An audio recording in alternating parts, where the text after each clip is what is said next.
Introducing myself. Halo, Assalamualaikum warahmatullahi wabarakatuh. Perkenalkan, saya Putri Mayansari dari program studi D3 Teknologi Laboratorium Medis kelas reguler A NIM P13374341210007. Di sini saya akan mempresentasikan tentang perkembangan bahasa Indonesia dan juga pedoman umum huruf ejaan dalam bahasa Indonesia.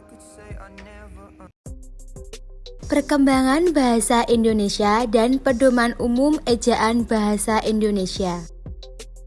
Materi pertama yang akan saya sampaikan yaitu perkembangan bahasa Indonesia. Jadi, perkembangan bahasa Indonesia itu meliputi yang pertama sumber bahasa Indonesia, yang kedua peresmian bahasa Indonesia, yang ketiga kedudukan bahasa Indonesia, dan yang keempat itu adalah fungsi bahasa Indonesia. Untuk lebih lanjut, yuk simak presentasi dari aku. Yang pertama, sumber bahasa Indonesia.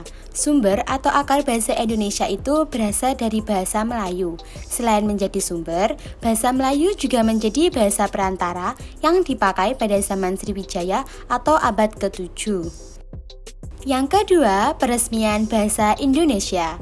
Peresmian bahasa Indonesia pada tanggal 28 Oktober 1928.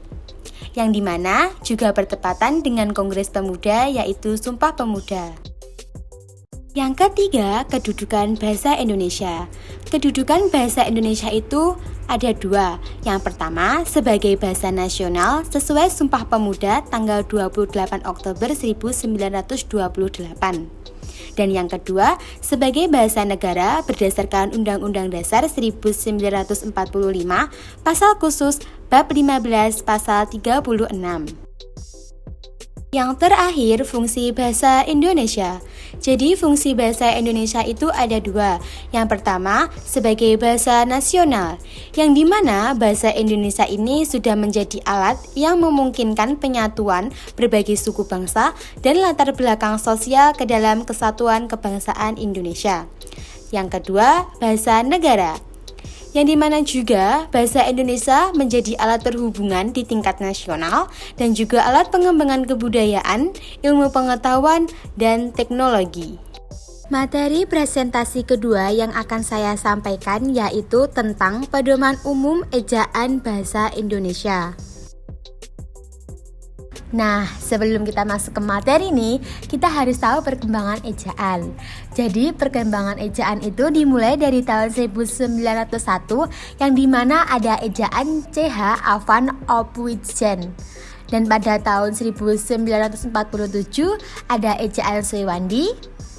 Tahun 1972 ada EYD oleh Soeharto. Dan 2015 ada pedoman umum ejaan bahasa Indonesia. Pedoman umum ejaan bahasa Indonesia ini adalah perkembangan ejaan dari EYD yang disempurnakan. Pedoman umum ejaan bahasa Indonesia ada tiga hal yang harus kita ketahui, yang meliputi pertama pemakaian huruf, yang kedua penulisan kata, dan yang ketiga yaitu tanda baca. Poin pertama yaitu pemakaian huruf. Pemakaian huruf ini ada 7. Yang pertama, mengenal 26 huruf abjad dari A sampai Z. Yang kedua, mengenal huruf vokal. Contohnya A, I, U, E, O. Yang ketiga, huruf diftong. Apa sih huruf diftong itu? Huruf diftong yaitu gabungan huruf vokal, contohnya AI, AU, OI, dan lain sebagainya. Yang keempat, gabungan huruf konsonan, yaitu gabungan dua huruf konsonan yang menghasilkan bunyi, contohnya eng, nya, dan sya. Yang kelima, huruf miring. Huruf miring ini digunakan untuk bahasa asing ataupun kata khusus. Yang keenam, huruf kapital. Huruf kapital digunakan untuk menulis huruf pertama dalam nama negara, lembaga, dan nama orang, dan lain sebagainya. Yang ketujuh atau yang terakhir yaitu huruf tebal. Huruf tebal ini digunakan untuk subbab dan judul. Poin yang kedua yaitu penulisan kata. Yang pertama ada kata dasar. Kata dasar yaitu kata yang ditulis dari satu kesatuan.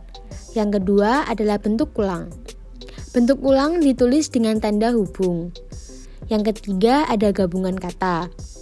Gabungan kata yang membentuk kata, kata majemuk dan juga frasa. Yang keempat yaitu kata imbuhan. Kata imbuhan yaitu bunyi yang ditambahkan pada kata dasar di awalan, di akhir, di tengah, dan juga gabungan ketiganya. Penulisan kata yang kelima yaitu partikel. Partikel adalah satu jenis kata dalam tata bahasa formal bahasa Indonesia. Yang keenam yaitu kata depan. Kata depan yaitu kata yang merangkaikan bagian kalimat dan biasanya diikuti oleh nomina atau promina. Yang ketujuh, singkatan dan akronim. Perbedaan antara singkatan dan akronim adalah bentuk singkatan dilafalkan huruf per huruf, sedangkan akronim dilafalkan sebagai suku kata. Yang kedelapan yaitu pemenggalan kata. Pemenggalan kata adalah pemisahan sebuah kata menjadi suku kata, baik diucapkan, ditulis, atau ditandatangani.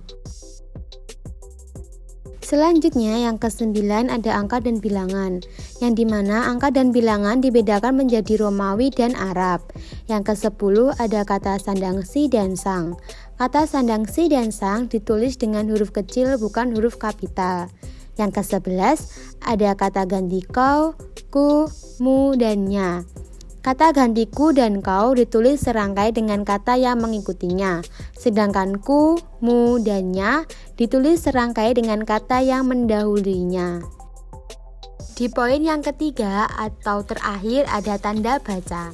Yang pertama ada tanda titik, yang kedua ada tanda titik dua, yang ketiga ada tanda titik koma, yang keempat ada tanda hubung, yang kelima ada tanda pisah, yang keenam ada tanda seru, yang ketujuh ada tanda koma, yang kedelapan ada tanda tanya, yang ke-9 ada tanda elipsi, yang ke-10 ada tanda petik, yang ke-11 ada tanda petik tunggal, yang ke-12 tanda kurung, yang ke-13 tanda kurung siku, dan yang ke-14 tanda garis miring. Sekian presentasi dari saya. Apabila ada salah kata, saya mohon maaf yang sebesar-besarnya. Wassalamualaikum warahmatullahi wabarakatuh.